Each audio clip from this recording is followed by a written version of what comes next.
Hej, jag heter Henrik Jönsson. Häromdagen lade den miljöpartistiska riksdagsledamoten Karin Svensson Smith tillsammans med kommunalrådet Emma Beringer fram ett förslag på att straffbeskatta bilar vid shoppingresor. Man uppmanar folk att istället använda lådcyklar. Utöver den lätt frammanade bilden av 10 000 rasande regnblöta barnfamiljer på väg från dagis till ICA Maxi med regnrockarna fladdrande i novemberstormen vill jag ta avstamp i detta för ett samtal om politikens rätt till inflytande över medborgarnas livsval och vad som faktiskt utgör slagkraftig miljöpolitik. Häng med!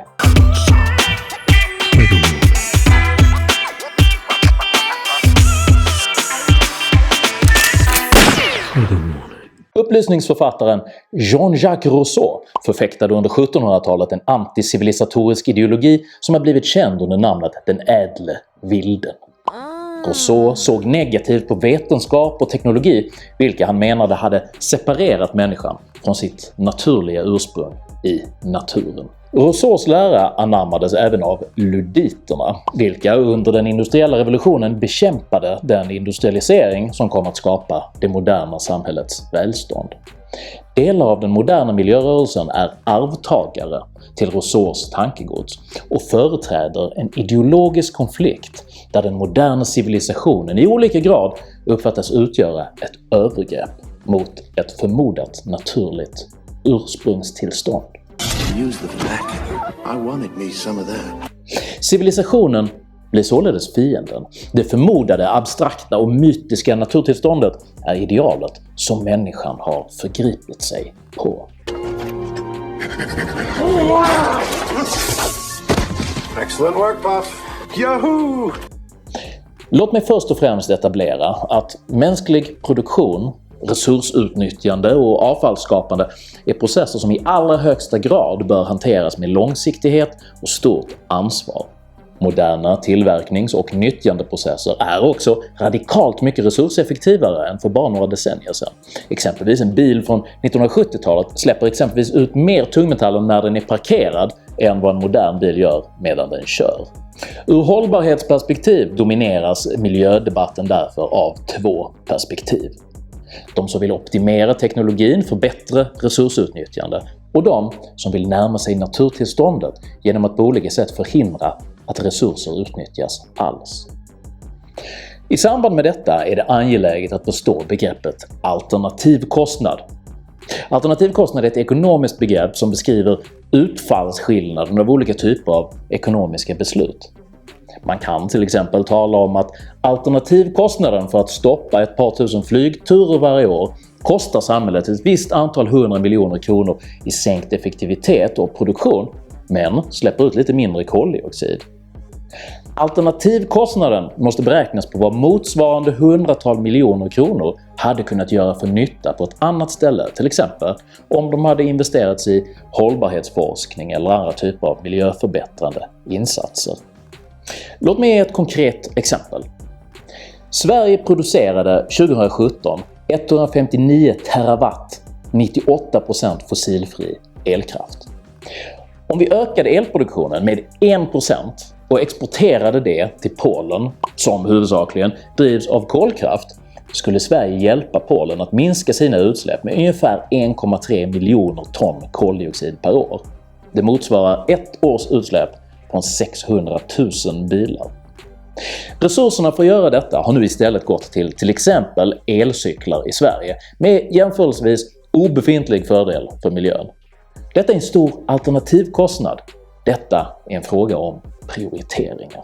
Grön ungdomsspråkrör Hanna Lindström gav på Instagram tydligt uttryck för fundamental okunskap om både ekonomi, alternativkostnad och rationella prioriteringar när hon recenserade en miljörapport med orden "På 100 års sikt är i princip all klimatpolitik effektiv". Detta vittnar inte bara om naivitet utan att man faktiskt inte erkänner ekonomi som en relevant faktor på vägen mot naturtillståndet. Utan ekonomisk tillväxt kan varken industri eller forskning fortsätta utvecklas och bli resurseffektivare. Det är bara ett enda tankeled från idén om att tvingande förslösa kompetenta människors tid på att cykla till att tvinga dem att kärna sitt eget smör och sy särkar till sina barn i ljuset av ullfetts ljus. You may think us Amish are strange and old-fashioned folk. Miljöpartiet, som idag representerar ungefär 4% av befolkningen och ideologiskt domineras av den här regressiva naturläran, har haft ett oproportionellt stort inflytande på samarbetsregeringens politik. Deras regeringsperiod har kännetecknats av svikna vallöften och att ha blivit överkörda av Socialdemokraterna. Där de har fått igenom sin politik har det framförallt blivit poserande symbolpolitik. Jag har här sammanställt en liten kavalkad över hur naturläran och symbolpolitiken återkommande trumfar rationella miljöprioriteringar för Miljöpartiet. Håll till godo! Under 2016 var Sverige svindlande nära att på grund av Miljöpartiets ideologiska motstånd mot kärnkraft släcka ner halva rikets energiproduktion utan att något alternativ fanns på plats. Konsekvenserna hade varit oöverblickbara, med strömavbrott och uppvärmning genom desperat inköp av rysk gas och tyskt brunkol som följd. Tack och lov så justerades i sista stund förslaget så att katastrofen kunde undvikas. Koldioxidutsläppen har ökat med den förda miljöpolitiken. En mer aggressiv beskattning av flyget låter både resolut och ligger i linje med den ädle vildens ideal. Ett minskat resande med färre möten och mindre kulturell och ekonomisk förbrödring som följd. Flygskatten gör även det gröna flyget, som utnyttjar dyrare och miljövänligare bränsle, ändå dyrare, vilket hämmar framväxten av dessa alternativ. Allt fler svenskar väljer även att mellanlanda i Danmark eller Norge vid längre flygningar för att de ska undvika att drabbas av de dyra svenska reglerna. Som skåning kan man i någon mån tacka regeringen för att de har flyttat flera internationella direktflighter från Arlanda till Kastrup. Däremot är det oklart på vilket sätt miljön vinner på en anslutningsflight Arlanda-Kastrup innan den egentliga resan då tar sin början. Etanol betraktades för ett gäng år sedan av miljöpolitiker som ett föredraget drivmedel, och man drev en hård linje för att ställa om alla Sveriges bensinmackar till etanol. Denna oerhört kostsamma installationsplikt stängde många mindre stationer som konsekvens, med både förlorade arbetstillfällen och mindre möjlighet att tanka bilen som bieffekt. Olyckligtvis har man på senare tid även landat i slutsatsen att etanol inte riktigt är så bra som man trodde. Men vi kan i alla fall trösta oss med att det nu i alla fall finns att köpa etanol på samtliga kvarvarande bensinstationer. Och att hybridbilarna som kör både etanol och bensin åtnjuter skattelättnader även nu när de har rullat tillbaka till att huvudsakligen just nyttja bensinfunktionen som drivmedel. Inte nog med att man söker lägga ner koldioxidfri kärnkraft. Man slogs även för en skatt på solpaneler och råkade genom överbyråkratiserade tillståndsprocesser tvinga ett småskaligt vattenkraftverk att stänga. Denna politik har sågats brett i forskarkretsar. Expertgruppen för studier i offentlig ekonomi fastslår att fossil förbränning som ytterst drabbar atmosfären mest slagkraftigt kan reduceras genom internationella åtgärder för att ersätta gamla kolkraftverk i närliggande länder, snarare än genom extremt dyra och marginella justeringar av svenska förhållanden.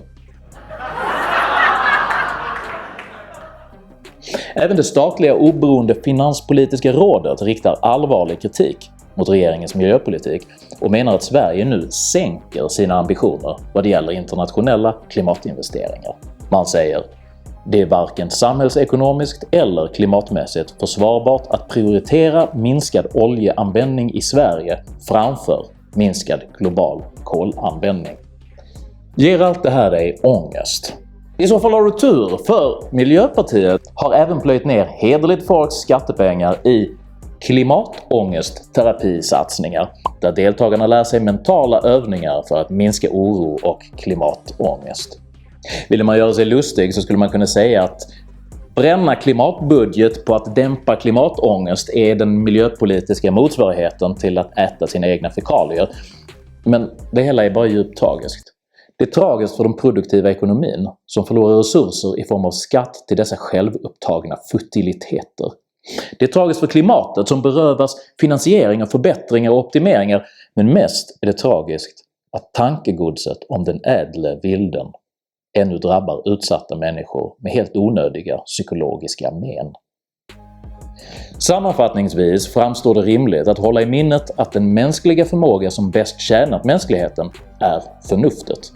Förmågan att rationellt pröva och utvärdera vilka gärningar som konkret ger det mest önskvärda utfallet. Ett slags marshmallow-test för vuxna skulle man kunna säga. Kan du hålla dig till det beslut som är förnuftigt eller låter du dig domineras av det som känns bäst i ögonblicket?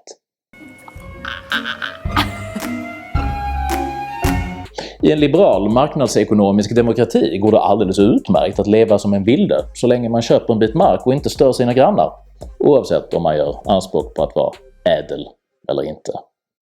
Tycker du det är bättre med en miljöpolitik som grundar sig på rationell effektivitet och slagkraftighet, snarare än på poserande åtgärder med marginell effekt? Sprid, dela, prenumerera på min YouTube-kanal. Har du själv påverkats av miljöpolitiken? Skriv gärna en rad, jag uppskattar all respektfull kommunikation. Gillar du mina filmer får du gärna hjälpa mig fortsätta genom att stötta mig via Patreon eller Swish. Det finns länkar för det här nere i beskrivningen. Jag heter Henrik Jönsson och jag är varken ädel eller vilde. Tack för mig och tack för att ni har lyssnat.